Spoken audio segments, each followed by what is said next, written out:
Welcome to another episode of Scary Stories with Kalila. I'm Kalila Smith. Tonight we have three guests, all of whom have shared a very scary, if not more than one, experience. I want to introduce our guests tonight. We have a return of Tanya Vandesteeg, and we have Kevin over here, and we have Stephen. Welcome, welcome, guys. Hi. Great to see you guys again. Excited to be here, Stephen, we haven't seen you in a long time, so welcome to the show. These guys are all living, y'all are all in Memphis still, right? Everybody's in Memphis? Correct. All right. We're These still guys, here. I have done many investigations with these guys, although the stories they're going to tell tonight are about places that I was not present when they went there. But y'all have got some pretty scary stuff, I hope. So, yeah, for sure. y'all just jump in there. What is the scariest place that y'all have ever investigated? Do y'all all agree on the same place or what? Oh wow, do we? I'm not sure on that. I mean, we had so many that were a little freaky and You know, I will tell you somebody the other day, because as paranormal investigators, we get that question all the time, do we not? Like when you tell somebody who didn't know and they're like, oh, what's the scariest place you've ever been to? And I'm like, well, things don't scare me and I don't go hunting demons. So that's a hard thing. But I will tell you that, something that we've all of us have experienced is the house down, and unless Stephen gives us permission, I'm not sure if we're allowed to say it. I'm sure we are, but a big Victorian mansion that we investigated in Memphis, and we had a K2 meter pulled out of a Navy SEAL's hand and slam on the floor. And I had forgotten about that until this past weekend. And I was like, oh my gosh, was that scary to me? No, but that was incredibly scary to that person's experience. And he didn't come back for how many months? It was petrified. it was quite a while. And, he wanted to come, as you remember, he was all excited. And he brought his daughter. Yeah. Yeah. Navy SEAL, big guy. I mean, he's seen, real action in the field. And just to see him shake like that after it was over, And he was completely white. He just, every bit of color in his body just flushed right out. Wow. And at the end of the night, we told him, hey, if you need some help after this, if you need to talk to somebody, call us.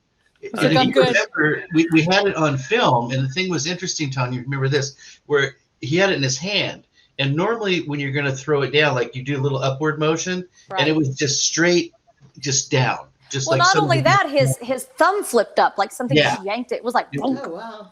Well, and that can be pretty jarring to someone. I mean, I can see where that would be rather frightening to somebody to all of a sudden have same area. I've got scratches on my arm too. So that's where we got the growls. This was the same growls, place? Same spot. Oh wow. Yeah. Okay. But to what Tanya said earlier about we don't look for that. I usually quote you, Kalila, and I say you find what you're looking for. I quote her all the time. Absolutely. Yeah. Absolutely. And we're just not that interested in trying to go find something really dark. There's too much fun stuff and spirits that want to communicate with us versus trying to find something dark. Yeah. So. But we've all have walked into things that we had unexpected things happen. We've all walked into things not expecting there to be something negative present. And when I'm talking about something negative, it doesn't have to be a demon or anything like that. Because I think we've all walked into places where it's just negative energy, a residual haunting that's negative energy. And I've actually gotten sick a couple of times in these places where I wasn't expecting it. I wasn't protected properly. I didn't do the whole, put the guard up and everything. I just walk in unwittingly and get kind of blindsided by this energy, and I've actually gotten physically ill. So, I mean, I think, everybody's had that situation where you walk into a paranormal investigation or a haunted location and you're expecting XYZ to happen, and out of nowhere you get kind of blindsided by something. Mm-hmm. So, has that ever happened to you guys? I didn't walk into it, but after, you remember the last episode we were on together, I mentioned chasing after one, not walking into it. Right. Well, yeah, you had. I would think that's pretty frightening. When I heard about it, I was frightened for you, because that's pretty scary. Because actually, there have been several things that have happened over the years that, it wasn't going anywhere. Some of it happened here at the house, and it's usually happened before we went out to help families. Stephen was sitting beside me at one convention where somebody 2 years later recounted the same story that happened to them in Midtown. At the same period of time, something very similar happened to me. And when you get that kind of validation, when you thought, gosh, that couldn't have been real, that had to just all be nightmare, and then somebody tells you the same story, you realize that's real now. Yeah. It is. And you know, a large percentage of people that have that kind of a situation happen where something literally attaches to them, especially in a cemetery, lots of times those things will come back. I did a show recently for somebody, and one person actually appeared. The other person decided not to appear because she was so terrified, because whatever had attacked her came back after her 20 years later, and she was terrified to talk about it because she was afraid that it might come back after her. Oh, wow. Yeah, sometimes they come back, you know, to use a cliche, but That's you just terrifying. never can tell. Well, it is terrifying. I mean, Yeah. Yeah. Well, here's hoping no green lights suddenly appear behind me or in front of me. And don't chase them if they do. And never chase them. Yeah. Exactly. We did, us three did an investigation for, you talk about walking into things, Kalila, that you don't know kind of sometimes what you're walking into, especially private investigations. We were at an investigation here in Memphis, and it turns out we weren't in there like looking for anything. There was just, we knew that there was some activity, actually a lot of activity. And turns out, if you see an ear, my cat is trying so hard to make an appearance. So say hello. Oh my gosh. It's not a haunted entity. It's my cat. I've been pushing her down. I'm subduing. Oh wait. Okay. She's gone. But we, found out that a young kid in the house, I would say, well, not young kid, he was a teenager, was trying to sell his soul to the devil. And he was bringing in something negative. We weren't there looking for that. And they didn't know that either. In fact, we found other spirits in there that were very pleasant and related to the family. But this kid was just being stupid. And we had to take care of that through our very good friend that we all know, Renee. She had to come in and kind of get rid of that while we were like, oh my gosh, like we don't know if we even want to be here anymore. At least I didn't, because there was something nasty in there that this kid was conjuring up.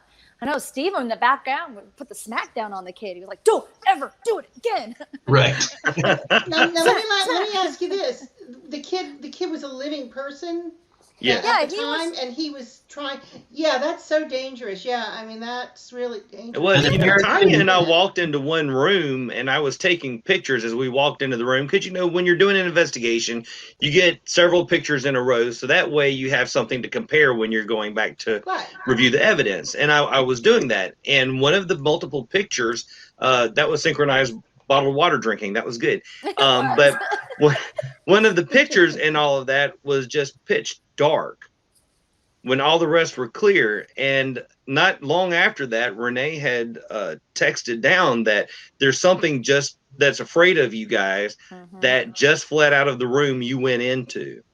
And that all of that kind of happened at the very same time was super interesting. Was that the son's room, Kevin? No, that was that was a dining room. Whatever was there had gone into the dining room to hide for a moment. And it was not something we knew we were there for. I mean, we were there just to investigate the house, and the parents didn't even know this was going on. So it was kind of an extra added, oh, by the way, perhaps we should take care of this. Yeah, that was dangerous stuff. Well, that's the one that I tell a lot of people too. Sorry. Oh my gosh, I'm gonna kill my cat. I'm not really. I love cats more than anything, but she just makes an appearance. It's on TV now. It's the whole, when the camera's on, they're there. All my Zoom meetings, everything. Will you move? And she's kind of fat, so she shakes the whole table. That's the one that I tell people when they say, "What's the scariest thing happen?" As well as Stephen and I were in that son's room, and we had actually saw that he had a satanic Bible in there, which doesn't, it's in retrospect, maybe it was a collectible piece, but it was. That's when we took him aside, and he said he'd been trying to sell his soul to the devil for like a video game points or something. That's when Stephen took him in a headlock and started beating him. Okay, he didn't, but I think he wanted to. But I was sitting in a chair, and the headboard was right next to me, and Stephen was directly across from me, and the headboard slammed against the wall beside me. And that was, I mean, if you get scared easy, it startled both of us. And I'll never forget, Stephen was like, was that you? Almost like, please tell me that was you. Right. And I was like, oh no. I mean, it raised up and just bam, and we have it on, We have audio, it the whole recording. thing. Yeah. Yeah. But that was Wow. in that room that he's trying to play these stupid games and trying to sell his soul. And we took him aside, and you can't do that anymore. And we got whatever there was removed, but it was definitely making its presence known all over the house. And Right. that's if I would have known that was there, I don't know if I would have shown up. Yeah, that's pretty scary. And the thing is, even if he doesn't know what he's doing, just the Right. intent of wanting to pull up something, evil or ominous, it might not be the devil, it might not be even a demon, but, even if he's kind of going through the motions, he's still his intent is opening a portal, and he's letting in earthbound entities that are not Nice. they're not nice. They stay Right. here specifically. They can be very chaotic. They can, they can attach themselves to people, as you know. They can do full-blown possessions. They don't have to be a big demon, a big major demon in order to do that. And they can be very, very dangerous. In fact, there are entities that, now they're not very highly evolved, but they can be very chaotic and mischievous, are entities that are created just by somebody's thought form. If you want something bad enough and you're putting that thought form out there, you can eventually, if you put enough energy into it, enough emotion into it, you can actually create an entity that will respond in kind to what you're expecting. Like I said, they won't be really highly intelligent, but you will actually manifest something for sure. And Stephen and I were mentioning this recently, as a matter of fact. A university group did a study about that. Stephen, what was the name of that group or the study? The Philip experiment in Canada. That they did. Well, and that leads perfectly into our topic, Kalila, if you kind Yes. of want to segue into that. I think Stephen's bells were ringing too on that one. He's Exactly. like, well, and Stephen and Kevin, it's so funny because we haven't been, all three of us, we're still not in the same room, but we haven't been all three together in a long time. And it's like we've never parted ways because we can read each other's minds. Yeah. And this, Kalila, so I think we brought this up on previous shows about Kevin, about how we kind of had this idea of, can you create something out of nothing I wouldn't say something out of nothing, but create an entity or create some a fear base or a fear tank is what we called it, to attract paranormal activity. And we had a good friend that owned a haunted attraction in Alabama. And we wanted to see if we could investigate this big warehouse, big building before and after haunting season. So go in there before the actual Halloween season starts and investigate this building, and then go in after and see if it brought in anything. And wow, we did get some results in it. It was a lot of fun. So that's kind of exactly what you were saying. Enough fear. Absolutely. Yeah. It was kind of an experiment, as you said, to see if something that focused on scaring people and that much fear, if it could create a thought form. And if you look at Western esoteric traditions talk about thought forms, and Eastern you have tulpas, and there's even in the Bible where it talks about a spirit of fear. We're not given a spirit of fear, but a power and love of a sound mind. But the word for spirit is pneuma in Greek. It's the same word they use for like other spirits. So it was interesting to see if all these different traditions, if each was telling the same story, that much fear focused and concentrated in one area. If we could get an entity, besides other hauntings, we were also looking for traditional spirits that may have gathered there, whatever. But could we find sort of a manufactured, a thought form type of fear? So, and that was scary in itself, knowing that all these traditions all over the world have the same concept that it could be done. And could we find one? And since we didn't create it, could we control it? Could we measure it? Or would we just be running from it? No, I mean, it's all very, very I would be real. running from it. You're right. With Well, the Western esoterics. I mean, actually, Billy Roberts and I are working on a book right now about that very same thing. And, I've done a lot of research recently on that. And all of the Western esoterics, all roads lead to Egypt. I mean, it all goes back to these other ancient cultures. And, I even decided, I was looking up the universal laws, the laws of cause and effect, the laws of attraction, the laws of this, all of these essential, universal laws. It's like, okay, well, I first read about them in Science of Being many, many years ago. But it's like, okay, who really came up with this? And I mean, it goes all the way back to the first and second AD, when they're not real sure. This particular individual, Hermes, somebody that I can't pronounce his last name. Hermes Trismegistus. Yeah, there you go. I knew you would know that. But he's actually the originator of those. And all of this leads back to that. And I mean, these are universal concepts. So you're going to have them in Eastern philosophies. You're going to have them in Judeo-Christian and even in early Muslim. All of them have the same concepts. And it's all about, the physics of, the universal laws. And yes, if you put a thought form out there, it's going to manifest somewhere on the physical plane. It has to. Yeah. It's a universal law. So it's either going to manifest as some kind of an action in your life or something. I mean, Stephen, that's the whole basics of magic. So if you are sitting there, especially somebody who's, as you probably know too, Stephen, negative emotions are much more stronger than positive emotions. People who are hysterical, people who are in fear. I mean, if they keep focusing and ruminating on something, eventually it will culminate as something else. And I mean, I've seen this happen in places where people think they have poltergeist, and it's actually something manufactured from their fear and hysteria. Well, it was Tanya's idea, I think, if I remember. That didn't we go the last day? I think that they were open. We did. We were there when they were. This is a fun story about Stephen. He tried to. This is a private story. No, he tried to sacrifice me to some kind of monster inside the haunted attraction, but we were able to go through both, and go through kind of an experience. We were the last part of adding to this fear tank. So it had been going on a whole month, every night, screaming and giggling and fun and terror and whatnot. I love haunted attractions, and Stephen does not.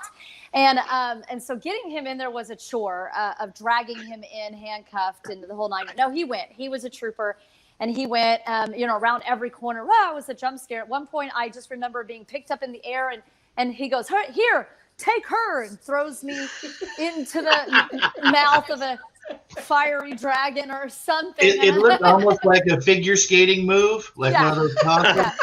I was kind of spinning, and you landed well. But we did want to try and put our own input into that. Was one of the things that we did, and it was scary. Yeah, at the time of our life, and then after they kind of cleared out everybody that night. They were having an after party in the other side. And so we were able to have the whole place again to ourselves. But this time even more so, because when we went previously, like the month before, they were still building onto this. And they were still kind of building their rooms. And some of them were there. They're a very, very, very popular haunted attraction. So they're a really big facility. So when we were finished that day, we got to see all of it, and then we got to play in all of it, and with fresh fear all over the place. It was a lot of fun. So Get your fresh fear. Get your fresh fear. Get your fresh. So what did your experiment conclude? What do you think, Stephen? I mean, we got stuff. got stuff. I wouldn't say disappointed, but I didn't feel as though we found as strong a presence as I thought that we might. I really thought, because fear is so primal, it's so strong. I just thought that maybe we would be able to find more of a very specific entity. It had a general heaviness, as I recall, and it just had this general, you know how Kalila, like it's almost like atmospheric pressure, like you can kind of feel it. You talk about your hair standing up, or just that little, not Kevin, not normal. I remember it being like that. What's that? Kevin doesn't have hair to stand up here. So. Yeah, mine doesn't stand up. It just shoots out. Okay, well. So Stephen says, okay. But yeah, the air was thick as we went through after the event was over. And it glided over your head where it tousled Tanya and I here. It just slid. Yeah, it looked like one of those airplane air testing things with Kevin. But we did get some activity, and it was kind of interesting. And Kevin can tell the story because it was kind of personal in a way. But as the day wore on and we were there for longer and longer, and Kevin started to have a conversation, and you know how sometimes you get into just casual, like first you're in ghost hunter mode, okay, when you're like, could you please do this and do that? And then after like several hours, hey, you get a little bit looser. And so Kevin was getting loose. And go ahead and tell your story. Yeah, I had asked. We went to this one room where everybody had said we feel things here. We can tell there's an energy and a presence, and it just feels so dark and scary in this one area. So they send me, and I go in with a K2 meter, and I'm standing there, and I'm asking a bunch of questions. Are you here with us? How many are here with us? If you're here, and I might give me a sign, tap on this. Knock on that, push that over, scratch somebody. I don't care. Anything at this point. Nothing was happening just yet. And finally, I had run through 40 minutes worth of questions, repeating many of those, and I just didn't know what else to ask. But I did know one thing. I was hungry. And so I said, I am out of questions. I'm about to go get a cheeseburger. Would you like a cheeseburger? And the K2 meter shot all the way up on all 5 lights. Yep. Nothing until that moment when I said, would you like a cheeseburger? I like pickle on my cheeseburger. Do you like pickle on your cheeseburger? All the way up. Wow. They even like onion on it. I think they wanted a Coke. They wanted cheese. Coke. They wanted fries. And we had been in that same area and just got nothing. You know, so it was really interesting when it started to happen that it wasn't just a little blip. I mean, it pegged it all the way up those several times. So perhaps there is hunger in the afterlife. We don't know. Or hangry. Maybe it was hangry. Maybe it was. That's why it was being standoffish, not answering any questions. It was angry. Didn't want to deal with anybody. But hey, cheeseburger. Maybe next time we bring those little things on your belt, those little trainer things where you just take it out and whip the cheeseburger out. Yes. It might work. Definitely. But some of those Scooby-Doo snacks out there. Scooby-Doo snacks. But we did get some other EVPs, as I recall. I couldn't remember, Tanya. Do you remember? We had some other answers and some words. Wasn't there a little nursery area in the place that gave? Well, there was the creepy doll room. There's always the doll room that we don't talk about. That was scary. No, I think I know we got K2 action in the doll room. I know for sure, Stephen, so Kalila, we kind of laid it out because we were filming for something there as well. So we laid it out in segments. And so each of us kind of picked an area that we did or didn't want to be in. And so, of course, I got stuck in the doll room to do an investigation by myself. And and Kevin, the room he was talking about was, of course, the big cemetery scene. And Stephen was in the torture room, which was really quite because it was in this like really weird curve pattern, and there was just tables and tortured people everywhere. And I do remember looking back on the footage and even walking in the room when you were doing it, that you were having a K2 conversation with you know what, you're right. Yeah. I've forgotten about that. There was because that is, to me, that's like my big fear. And I don't like those sort of movies, and that's very disturbing to me. So I thought I'll take that because that's going to just work that up for me. And you're right. Yeah, we did get some K2 activity on that one. We did. And we even got, and I forget now, and Kalila, maybe we could do a follow-up episode when we get it's somewhere floating out in the abyss of all of our evidence of the how many years of investigations. But we did get some EVPs that were saying a name, and it happened. And we had one of the workers that was a scare actor in the house, such a really sweet kid. And he loved what we did. And he was like, can I be your intern for this whole thing? And this was pre and post, both of the investigations we did. And we were asking him, he was there with us. And we said, does this name, does it mean anything to you? Because we played it back. And he said, yeah, that's one of the workers here. And so it was actually we got later on, the K2 said it was one of the workers there. So we were trying to get it to say other workers' names. And so we did get activity, and we got zilch, if I remember, when we went the first time before it was active. I don't think we got totally anything. got skunked on the first one, nothing. Yeah. It was fun, but we didn't get anything. So we went from nothing to activity that you sometimes don't get at other places. So we did get stuff, but Stephen's right. It wasn't the tap dancing ghost that we were looking for. But we got some stuff in there. So That's interesting. Yeah, that's interesting. And one of the other ones that lingers is a different investigation, and we were all on this one. And Tanya, you and I were in the room on this one. We were talking about we were recording and doing EVPs and things, and there was another group coming in, and your classic line, "You want to make a deal with the ghosts because we want to get more evidence." And we have this. It's probably the best Class A EVP. It's one of the best. Yeah, that we all got together. And is she's saying, "I want to make a deal with the ghosts." Very clear, Class A. You could hear it so clearly. It says, "I'm still alive." Yeah. So it made us realize that we're here, speaking to spirits. We're trying to make contact. This was early on. This is early on when we first got started together. But it really changed, I think, for us how we talked about it or talked to the spirits. We were being very like third person.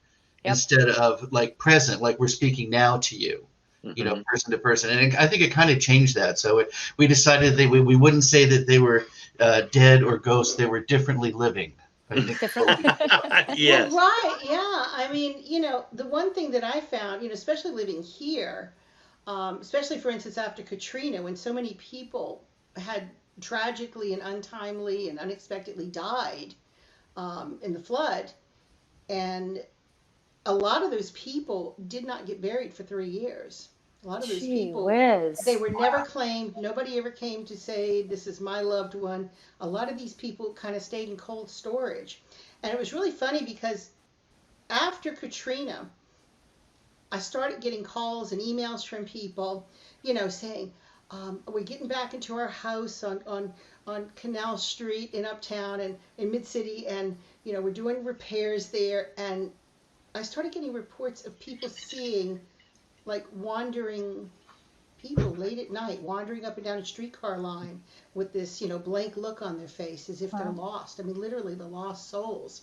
And I started hearing about, cab drivers, saying, I drive a cab. I got called out to the cemetery late one night. I went out there, person got in the car. I mean, this is the classic urban legend, and the person gives an address, and they get to the address, and the house is either all boarded up or it's gone. It's just gone. And they turn around, of course, and the person's gone. And I thought, well, this could be, at first I wrote it off too, because it was so typical of the urban legend, and I really wrote it off to PTSD. I really did. I said, everybody here has post-traumatic stress disorder at this point. So people are getting a little unnerved over things. And I didn't really give it a lot of credence too much. And it was weird because it wasn't until much, much later. I mean, this is back in, this is going on in 2006, right after, months after Katrina. And it wasn't until 2017 when I started the bus tour at night. And we started going to the Katrina Memorial. Now, I'm from here. I've lived here my whole life. And I didn't even know that was back there. This is how very low publicity this was. I had no idea that in the back of this old charity hospital, Potter's Field, was a Katrina Memorial. And I was like, how did this happen and nobody heard about it? Because you didn't hear about it. You heard about for years. You'd see the CNN showing the video footage of the floods and everything, but you never heard about the people who were killed. And it was really strange, but it was then that I found out, and only because somebody who worked for me, her grandmother was one of the people who died in the flood. And she had to come and go find where her grandmother's body was. And she told me about it. She's in 2000, 3 years after Katrina, they finally did a jazz funeral for these people, and it had on the monument a list of the companies that paid for it, and they were interned in this mausoleum of sorts. And it was really weird because looking back, I thought, well, it's really funny because that was about the same time frame that I stopped hearing about the ghost stories. They just stopped as abruptly as they started. They stopped. And I just, I didn't give it much credence to it. And, as I was doing the bus tour, it occurred to me one night, it was like, they didn't know what hit them. Wow. Right. They didn't know what hit them. And it's like, okay, knowing what I know about the other side, knowing that there's various levels of existence over there, I really believe that these people really didn't know that they were dead until they were put to rest. They didn't know. They literally didn't know what hit them. And that's when I started really looking at things very differently and understanding a little bit more. It's not just us looking at them and they're like, on a TV screen. It's like, it's not a place. It's a different vibratory rate. It's very parallel to our world. And every now and then we get a glimpse into theirs. They get a glimpse into ours. And so I think it's entirely possible that, somebody was wandering around and, you're talking to them and they don't realize they're dead yet. It's entirely possible. Wow. And very probable. That's scary in a sense, in a whole new level, Kalila. Well, yeah, well, it is. It really is when you look at the different levels of existence. And I mean, imagine when I think about the people with Katrina, it was kind of like, okay, the hurricane was over. It was 48 hours later. The hurricane was gone. Everybody felt safe. Everybody's out walking dogs, riding bicycles, drinking coffee out in, outdoor cafes. And boom, this water starts coming up so fast, people couldn't outrun it. They couldn't outswim it. And boom, just like that, everything was taken away. Wow.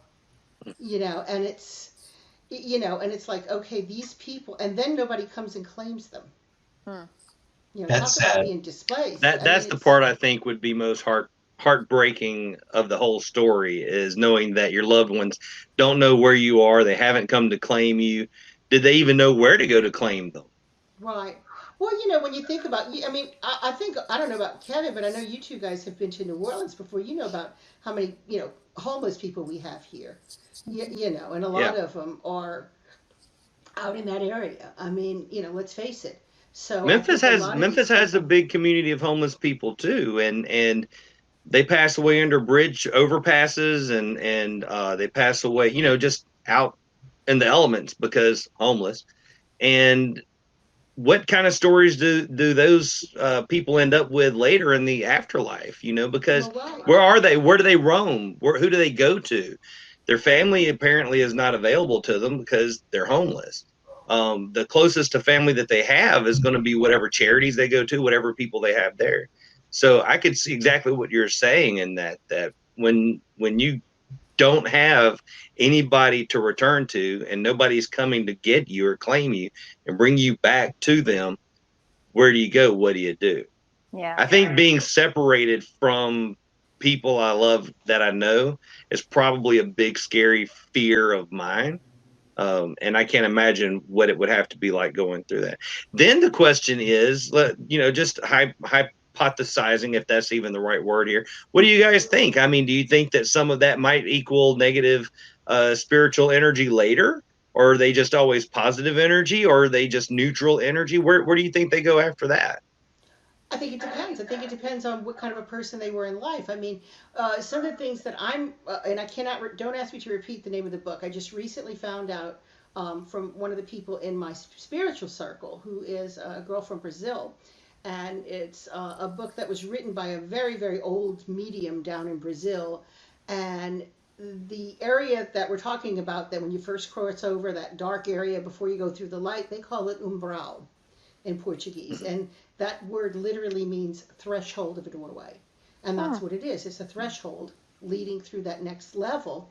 And there's a lot of theories, and this has been going around forever, with psychologists and psychiatrists who believe that some people who were addicted in this life, alcoholics, drug addicts, child molesters, rapists, some people who were just not nice people. Number one, they fear retribution.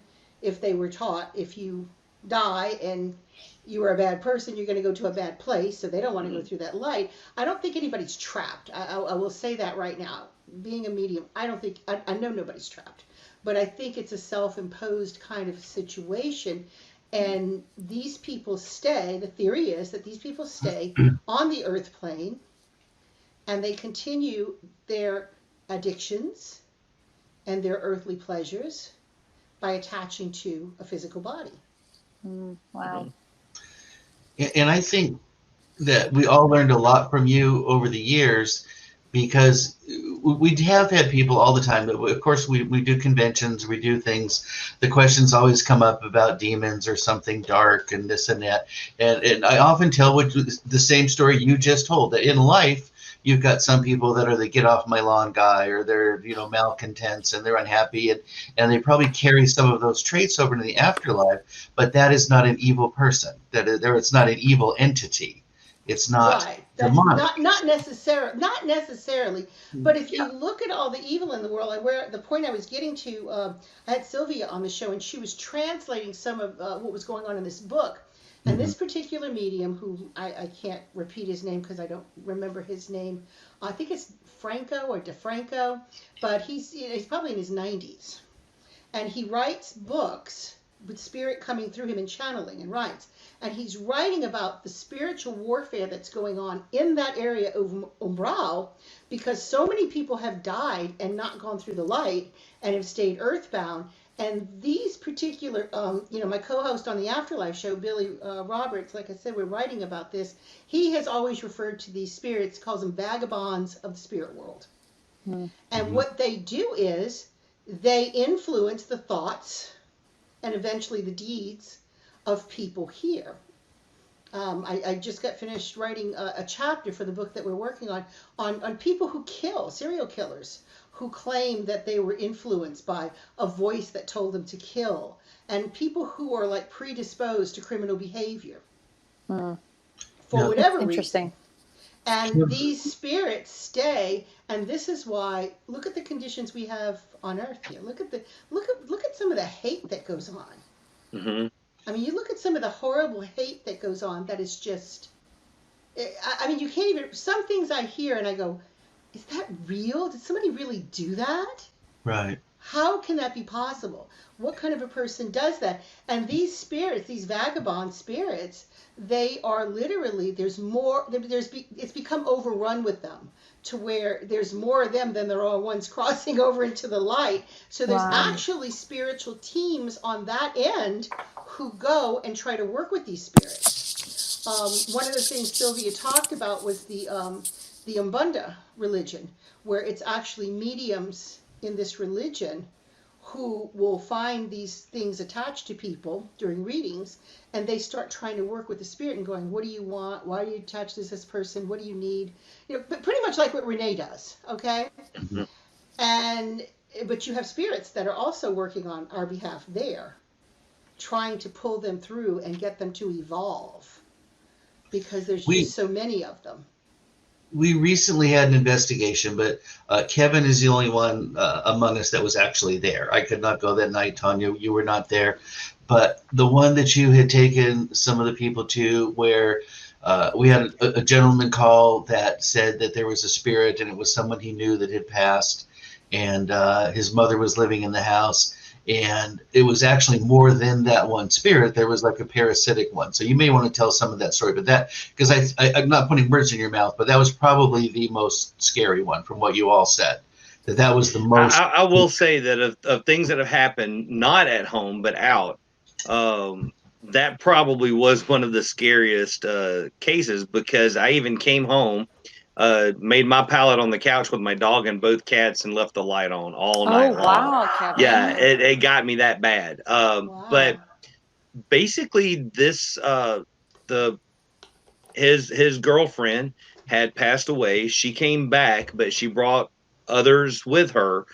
They slipped through with her when she came back to his house, and they were, well, just to put it in their words, through one of the pieces of equipment that we use, when we asked, why are you here? One of the voices said, feed. It was feeding. And it was feeding on Mother. And while we were there, we saw it happen.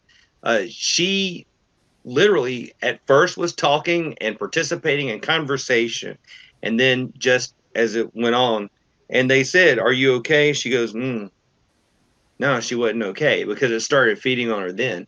Part of it that happened to me is in that whole experience, I actually was going in and saying, "Who are you? I demand you tell us who you are." We heard the girlfriend's voice. We heard her actually say help at one point. And through the spirit box, voice box, whatever you prefer to call it, we kept hearing this other voice say, "Shh, hush, shh, quiet." And then I sat with the homeowner and gave him a list of empowering things to say to her, so she would no longer have this whatever else holding her down. But the energy was so strong that even I was able to sense where it was in the house. And at one point, because I was demanding that it tell us who it was, the thing that you see in movies where they assert their power and the house goes boom, that happened. And also because I kept demanding that it tells us why it's there and demanding that it leaves, I felt a grip in my mouth, a grip on my tongue, like trying to shut me up. And I had to leave the house for a second. But as I'm wanting to do, my friends were in there, my team was in there, the family needed us. I went back into the fray. Heck with whatever else was there. But that was a very scary time. Yeah. And the recording, I think, was done through the portal on that one.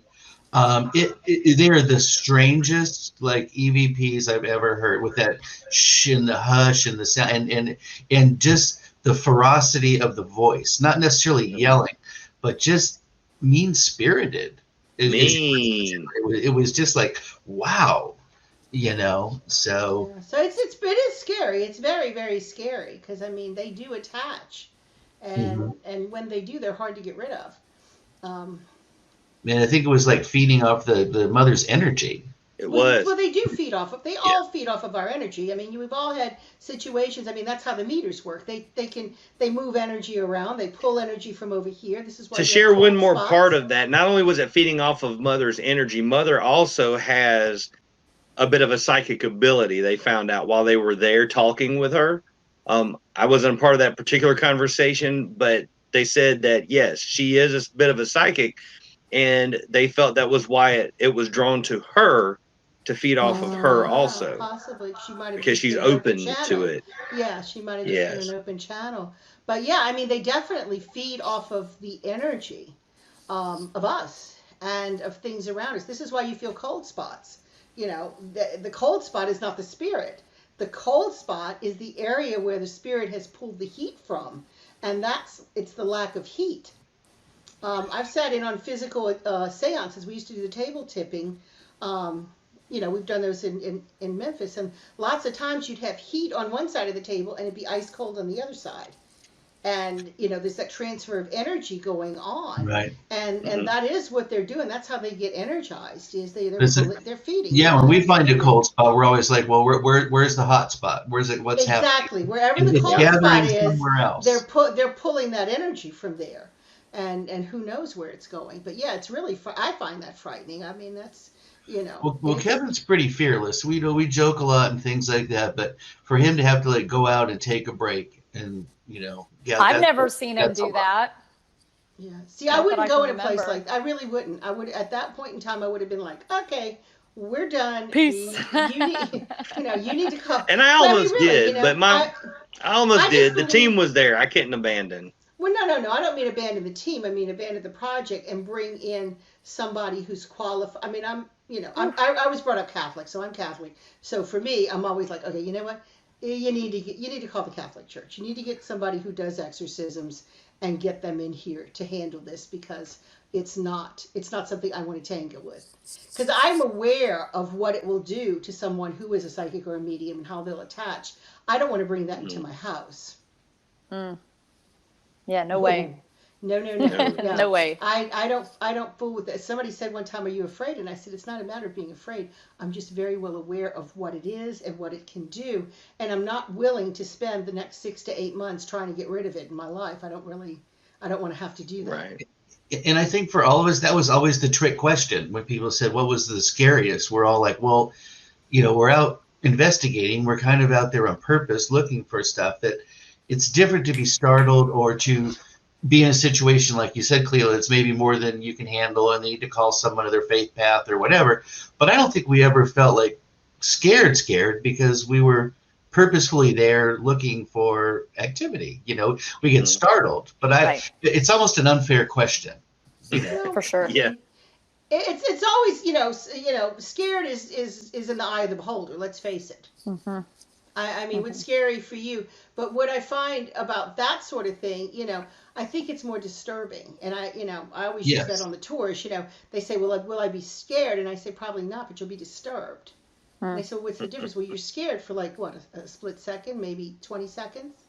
You can be disturbed for a very long time because you've always got that what if at the back of your mind. Like, I mean, if I was Kevin, I would be like, what if that thing attached to me? What if it comes back?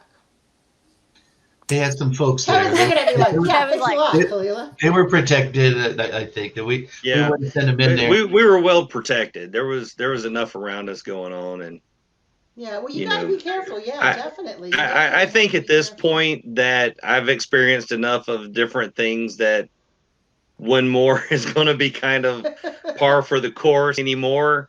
But yeah, that night was scary. Well, do you know what happened? We're down to 5 minutes left. What happened with the lady? I mean, did they get the thing out of her house? I mean, you left it there? Yeah. I don't know that I can tell all of that just yet. Okay. I don't know that we can. I don't think we've concluded that case completely closed. Okay. For that portion of it, but I do know that when we left there that night, that the sense that I felt in the house was a whole lot more lighter than when we first got there. Well, that's good. When we first walked in, the air was completely thick. When we left out, I was comfortable. My hair wasn't on end. I wasn't feeling that paranoid feeling. I felt comfortable as if I could just hang out there and visit with Mom and her son and talk to his deceased girlfriend. It made a difference. It definitely made a difference. It did.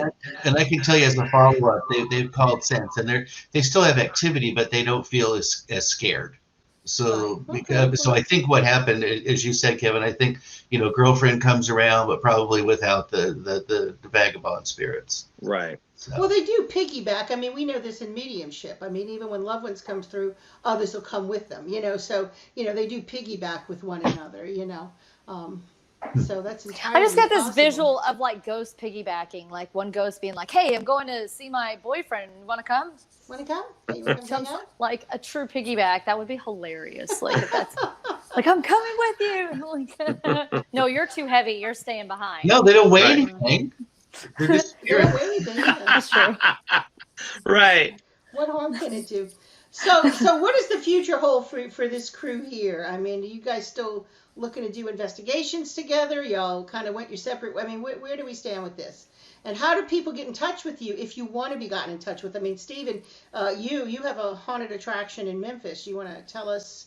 Yeah, I mean, they People can find contact us in Memphis at historicalhauntsmemphis.com on the internet. So historicalhauntsmemphis.com, and then that'll get in touch with our group. We do ghost tours, similar to when we all started. People would say, "Can we go?" So we finally figured a way to do that. But we also have a separate investigation team. So the two teams are separate. We have the tour team, and they do get to come along on some of the fun ones, but not the one Kevin described. And then we have our investigation team that goes out separately. So if people have an issue or a concern, they can call us, and we come out and investigate and give them a DVD of evidence. We've done a lot of restaurants and some private homes, and we've got a few other things lined up.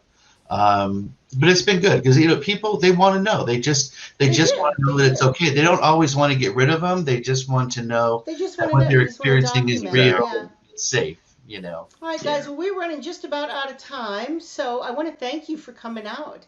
Thank you so much. Thanks for having us. Here. Thank you. You guys are great.